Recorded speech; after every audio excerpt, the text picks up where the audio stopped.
The Angel posting house and livery hasn't always been a hotel, although it is the oldest one in Guildford, and you could say that some of the residents have checked out permanently.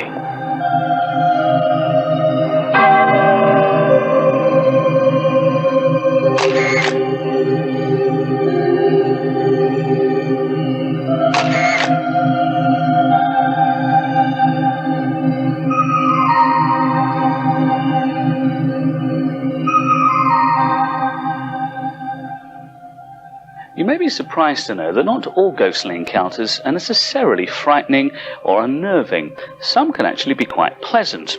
And here at the Angel Hotel in Guildford, they very certainly do have a ghost. It's been spotted on this very staircase. But not just spotted. This ghost isn't only seen, it's also smelt, as you'll discover. Grant Barrow is the general manager here at the Angel Hotel. Grant, what have you experienced personally? Well, it was one night about 6 months ago. It was approximately about midnight. Our night manager, Alexander Torrigiani, actually called me. We were working late, and he said, Grant, he said, I can smell her, I can smell the ghost. And we were actually stood by the bottom of the stairs, and by Pancras Chamberlain we could see the outline, a white outline, of the nun. And she was moving from left to right, and the smell was very pungent, very heavy and intense. So I started up the stairs out of natural curiosity, and she went along the corridor. The floorboards were creaking, and we could smell the lavender all the way through to the Bronte suite, and then it was gone. And then about an hour later, because we were naturally intrigued and having a good chat and banter about this, we could also smell the lavender very faintly around the balcony where we're seated at the moment. So how did it make you feel when you actually saw this? Naturally a little bit shaken, but more intrigued than anything, because Alex doesn't mention a lot about her. And in the history books, the ghost is meant to be an imperial soldier. So it was very new to me to find out that we actually had a nun amongst ourselves. We asked local historian Matthew Alexander to offer some possible explanations for the spirits here. The most noted ghost at the Angel Hotel is that of a soldier dressed in a sort of continental uniform of around about 1900 with a droopy moustache, who appeared reflected in the mirror on a wardrobe to a couple staying here in January of 1970. And they actually sketched the apparition on a paper napkin, in fact.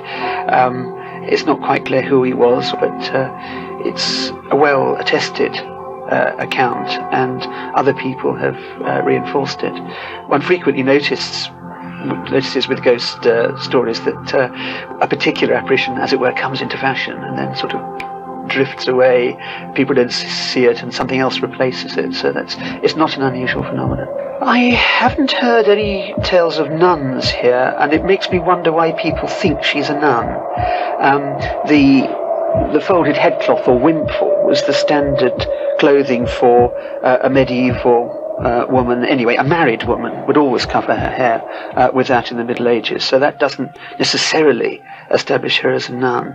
And generally speaking, nuns kept themselves very much to their convents. They did travel, remembering the Canterbury Tales, the nuns on pilgrimage, but it's probably, unless we know that there's a good reason for considering her a nun, I think we have to keep that sort of question open. Have you ever thought about investigating the hotel, perhaps with a medium? We've actually not, but I think it'd be an interesting idea to pursue that. As more evidence revealed itself about the details of the story of the ghosts in this hotel, we decided to employ the services of Sheila Bedwell, who's a medium.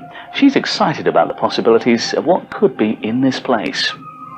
Well, obviously it's a lovely old hotel, and you know the feelings you come in. I walked in, and the atmosphere is wonderful. I sat down in the lounge, and I could feel it, but I felt it was up in the air, up on the sort of gallery part. You can feel cold and you can feel warmth, and one of the pillars, wooden stuff, is definitely, I went round it and hugged it like I do. Sounds balmy, but I do. And it tingled like mad, and then I followed it, and she threw there and so along there, and I could feel it. But as I found out about this nun, I actually delved a little bit deeper, and I found out that in the crypt, number 1 Angel Gate, which is our restaurant, which used to be a Whitefriars monastery, apparently she was having an affair with one of the monks, and they bricked her up in the crypt, bricked her alive. so which is why she's naturally here, and she's in the corridors because she's supposedly trying to escape from where she was imprisoned. So have other people actually seen things here in the hotel? Some staff who have worked late at night sometimes get a bit of a feeling, either at the top of the staircase or the stairwell leading down to the restaurant. And my husband was talking to a little chambermaid who's only been working here a little while, and the girl is very psychic, and she was quite nervous. She'd been told somebody had died there. Well, that could be staff teasing her, we never know. She asked me to check this, well, in a way, check this room. And it's perfect. All down that side is absolutely full of this nice warm presence. The stories in the history books is that it was an imperial soldier from the Imperial Wars, which is he's meant to be in the Freiburg suite, which Freiburg is a town twin with Guildford in Germany.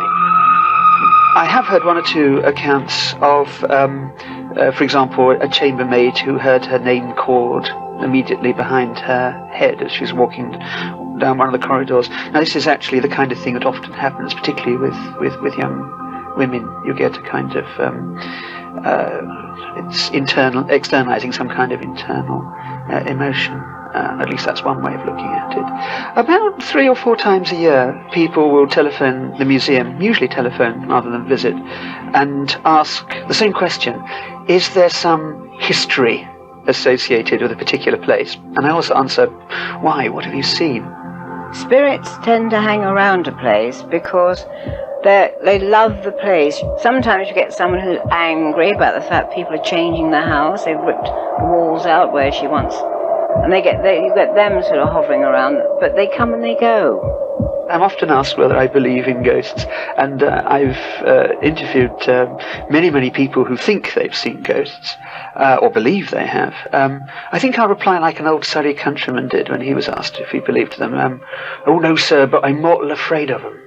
People often laugh at you and, think, you're crazy. Was you in the bar drinking and all the silly stories? But it wasn't the case, and, when you see it and feel it, it does happen. The overriding one, the important one, the one that holds, if you like, everything spiritually properly together, would be the nun. That sweet presence means that nothing unpleasant could ever come into the hotel because she's here. This hotel has all the hallmarks of a classic haunting. The nun that drifts down the stairs to the smell of lavender. And there's not just the one ghost, there's also the ghost of the soldier, and maybe some other entities that lurk around the building as well. What's particularly interesting is that these are still very active ghosts. They're being seen on a regular basis. But there is a warm, friendly atmosphere here, and I suspect that the ghosts themselves are also of a friendly nature.